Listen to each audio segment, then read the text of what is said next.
Bonjour chers auditeurs de l'émission Le Pain Matinal, une production du ministère Ta Seconde Chance International, un rendez-vous qui nourrit ton âme et t'invite dans la présence de Dieu chaque matin.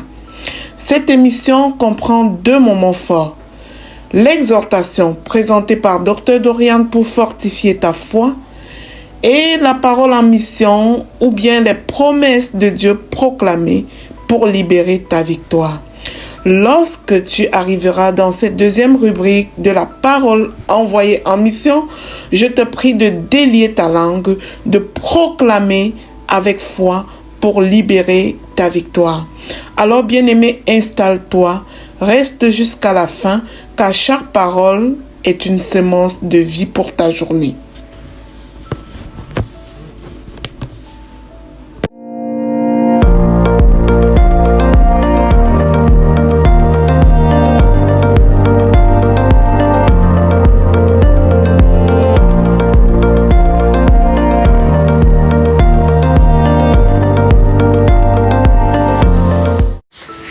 Bonjour chers serviteurs audacieux, bienvenue dans la rubrique exhortation de l'émission Le Pain Matinal. Je suis Dr Dorian. Alors aujourd'hui, nous sommes toujours dans Jean chapitre 2 et nous allons voir quelques ingrédients qui sont nécessaires pour expérimenter le miracle. Nous sommes toujours dans Jean chapitre 2, n'est-ce pas? Là où Jésus transforme, il fait son premier miracle et il transforme l'eau en vin. D'accord?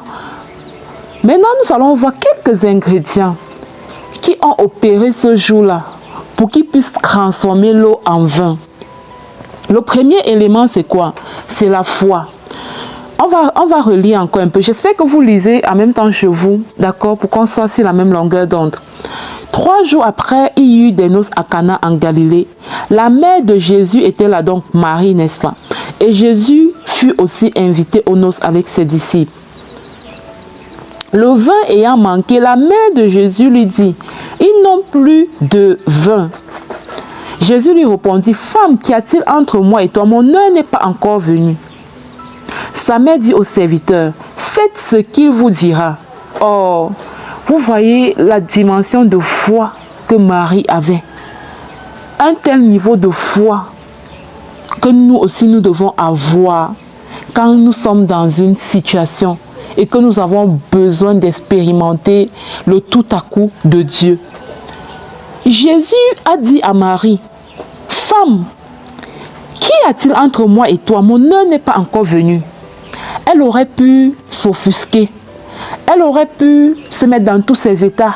Hein? Moi, je suis ta mère. C'est à moi que tu parles comme ça. Fais vite. En fait, elle aurait pu se mettre dans tous ses états. Elle aurait même pu se mettre en colère et s'éloigner. Elle aurait pu se mettre dans un état d'orgueil. Elle aurait pu vraiment. Elle aurait pu. Mais cette femme était une femme de foi.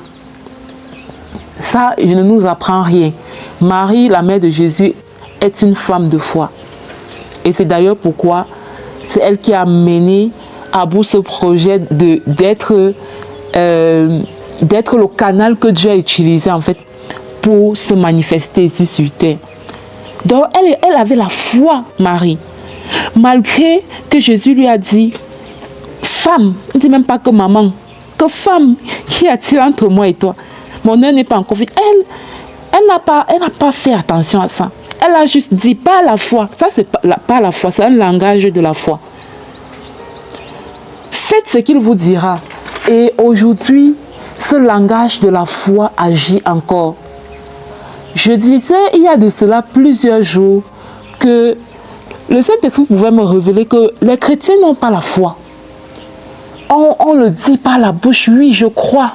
Oui, je crois. Oui, je crois. Mais quand on se retrouve dans des situations, quand on se retrouve dans des moments où on doit manifester cette foi, on est dans la lamentation, on est dans la victimisation, on est dans les pleurs, nicheries, et on oublie de parler le langage de la foi, parce que la foi a un langage. Si tu dis des lèvres que tu as la foi et que dans ton comportement, dans ton attitude face aux différentes situations que tu rencontres au quotidien, tu prônes plutôt autre chose, ça veut dire que tu n'as pas la foi. Et tant que tu n'as pas la foi, tu ne peux pas expérimenter le miracle. Comme nous voyons ici, la foi est l'ingrédient, c'est le premier ingrédient qu'il faut pour expérimenter le miracle. C'est le premier ingrédient qu'il faut pour expérimenter le miracle. D'accord? Nous sommes appelés à manifester cette foi. Pas seulement dans la parole, pas seulement en disant de notre bouche, je crois en Dieu, je crois en Jésus, je crois qu'il peut faire, je crois qu'il peut. Mais nous devons le manifester. Nous devons manifester notre foi dans notre quotidien. Manifester ta foi signifie quoi? Signifie premièrement proclamer la vérité et non la réalité. D'accord? Ça veut dire que quel que soit ce que tes yeux voient en ce moment, tu dois proclamer plutôt la vérité. Par rapport à cette situation que tu vis, qu'est-ce que Dieu dit à propos? Qu'est-ce que Dieu dit à propos de ça? C'est ça que tu dois proclamer. Tu ne dois pas proclamer tu ne dois pas proclamer en fait la réalité. Parce que quand tu proclames la réalité, tu ne fais qu'inviter cette réalité à perdurer. Et comment est-ce qu'on proclame la réalité? Quand on se lamente, quand on se plaint, quand on est dans les pleurs tout le temps. Oh, et mon mari m'a fait ci. Oh, mon enfant ne fait pas comme ça. Oh, en fait, quand on est dans ce système, on ne fait que proclamer la réalité et on invite cette réalité à perdurer. D'accord? Mais quand tu proclames la vérité, c'est pour ça que dans cette émission, le Peur matinal, il y a vraiment la rubrique Parole à mission, où on envoie des décrets à mission, où on envoie la parole à mission, où on proclame la vérité. Et quand tu es ferme pour proclamer la vérité, c'est elle qui finit par s'accomplir. Je vais vous donner un exemple. Il y a de cela quelques jours, j'étais avec ma maman et nous parlions d'un projet. Et elle se demandait est-ce que ça peut être possible. Elle se demandait est-ce que c'est possible de pouvoir faire cette chose-là. Et je ne sais pas, en tout cas dans notre échange, je ne sais pas ce qu'on a abordé. Et moi je lui ai dit, maman, la situation de sécheresse que j'ai expérimentée il y a de cela quelques temps, c'était la dernière fois de ma vie. C'était la dernière fois de ma vie que j'ai expérimenté une telle situation. Il n'y aura plus jamais de situation comme ça dans ma vie. Là, je proclamais ma vérité. Parce que Dieu, c'est un Dieu c'est un Dieu d'abondance. Mon identité, je suis abondance par essence. Donc, quand je proclame ma vérité, ça veut dire, je dis plus jamais il n'y aura pareille sécheresse dans ma vie. Je proclame la vérité. Je proclame ce que je pense mériter. Et c'est ça qui s'accomplit. Même si pendant que je suis en train de le proclamer, je me rends compte que oui, je ne suis pas encore tout à fait peut-être sortie de là. Ce n'est pas encore tout à fait ça. Mais je commence à proclamer ma vérité. Je commence à proclamer ma vérité. Qu'est-ce que toi tu penses mériter? C'est ça que tu dois proclamer. Et tu vois que c'est ça qui déclenche le langage de la foi. Tu passes le langage de victime, le langage de celle qui veut que, ou de celui qui veut qu'on ait pitié, qu'on ait pitié d'elle, ou à un langage de foi. Et ce qui est merveilleux, c'est que c'est dans ce langage de foi que s'accomplit la grâce de Dieu, que se manifeste la grâce de Dieu. C'est dans ce langage de foi que le tout à coup de Dieu s'accomplit. C'est dans ce langage de foi que le tout à coup... en fait, la foi que nous manifestons, c'est ce qui donne de la légitimité à Dieu d'agir sur terre. Parce que Dieu est esprit. Et un esprit agit sur la terre par un homme. Il faut qu'un homme donne l'autorisation à un esprit.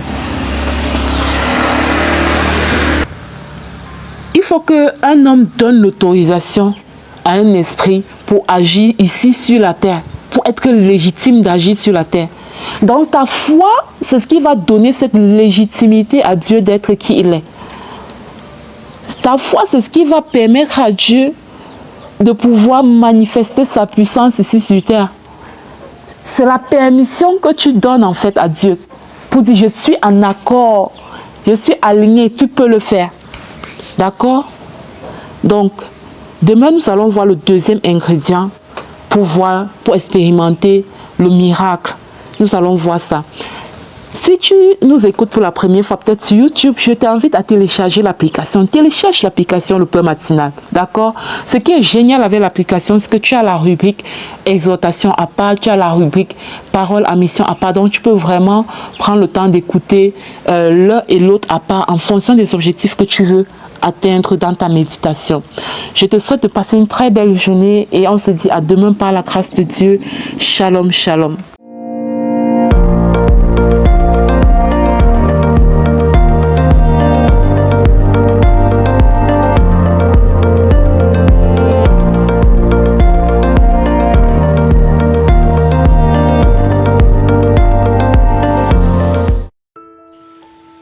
Bien-aimés, bienvenue dans cette deuxième partie de l'émission Le Peur Matinal du ministère Ta Seconde Chance. Ici Lina pour la parole proclamée et déclarée. Une fois de plus, nous continuons avec notre protocole pour briser la chaîne du manque, pour briser l'esprit de pauvreté de nos vies. Nous sommes à la 18e étape et il est question aujourd'hui, après avoir fait ta danse prophétique, d'écrire une lettre prophétique à Dieu. À cette étape, je t'invite à écrire une lettre prophétique à Dieu. Lorsque tu crois et que tu écris, tu viens de sceller l'alliance par l'écriture. Et tu verras ce que tu vas écrire arrivera. Relis quand le doute revient. Cette lettre-là que tu vas écrire, tu la reliras chaque fois que le doute va tenter. Et écris ta prière finale. C'est donc poser un acte de foi mûr et intentionnel.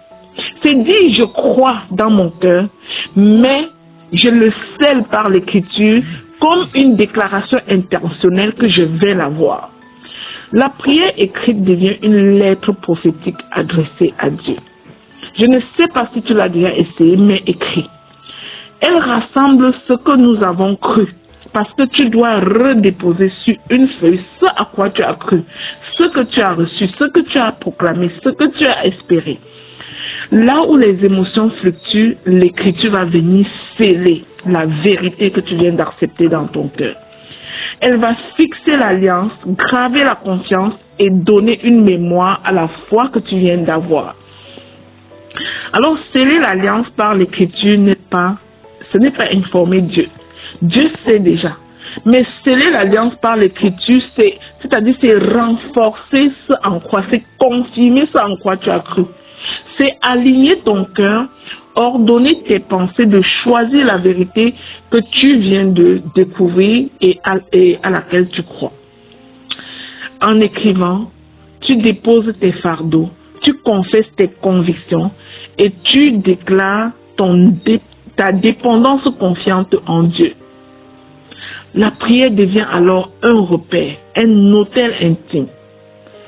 Et lorsque le doute revient, car il revient parfois, tu es humain, le doute peut revenir.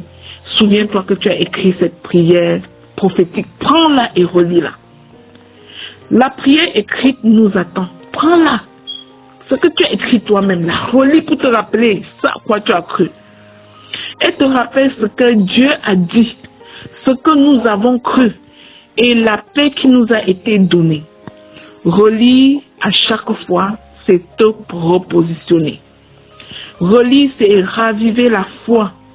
Relis tes objectifs que tu as écrits. Ta prière prophétique, c'est choisir à nouveau la confiance. Aujourd'hui, nous écrivons pour demeurer et nous demeurons pour marcher avec assurance. Je vais te dire, en ce début d'année, j'ai été très bénie de prendre un cahier chez moi et relire ma démarche de foi, mon expérience de conversion. Quand j'ai relu ça, j'étais comme waouh Seigneur. Ma foi a pris un rebond. Donc c'est important d'écrire cette lettre. Bien-aimés, ensemble, nous allons proclamer. Je proclame et je déclare que ma prière écrite scelle mon alliance avec Dieu au nom de Jésus.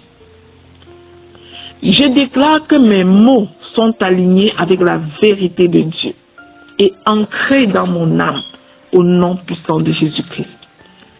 Je déclare que les mots que je viens d'écrire disciplinent mon âme afin de la soumettre à l'autorité du Père. Je proclame et je déclare que l'Écriture fortifie ma foi. Je déclare que je confie à Dieu mes projets et mes attentes par l'Écriture au nom puissant et glorieux de Jésus-Christ. Je proclame et je déclare que mon cœur demeure ancré dans la confiance en Dieu. J'annonce que la paix de Dieu m'accompagne chaque jour dans ma prière au nom puissant de Jésus-Christ. Je proclame que je relis ma prière prophétique pour me rappeler la fidélité de Dieu au nom de Jésus. Je proclame et je déclare que le doute perd son pouvoir face à la vérité écrite au nom puissant de Jésus-Christ. Je proclame que ma prière devient un repère dans le temps au nom de Jésus. Je proclame et je déclare que Dieu entend et accueille mon cœur au nom puissant et glorieux de Jésus-Christ. Je proclame que mes enseignements sont clairs et assumés au nom puissant de Jésus-Christ. Je déclare que mes engagements que j'ai écrits sont assumés dans le puissant nom du Seigneur Jésus. Je déclare que je marche dans l'assurance et non dans la peur au nom de Jésus. Je proclame et je déclare que mon alliance avec Dieu est vivante et durable. Je scelle cette alliance et cette proclamation dans le puissant nom du Seigneur Jésus-Christ. Je les scelle dans son précieux sang. Elles sont oui et amen dans la vie de chacun de nous, de chacun de nos familles. Au nom de Jésus, amen. Bien-aimé, si cette émission, le pain matinal du ministère Ta Seconde Chance, te bénit au quotidien, je te prie de la partager avec les autres. Cible quelques personnes, une dizaine de personnes, tu partages cette émission pour les bénir par la grâce de Dieu. Amen.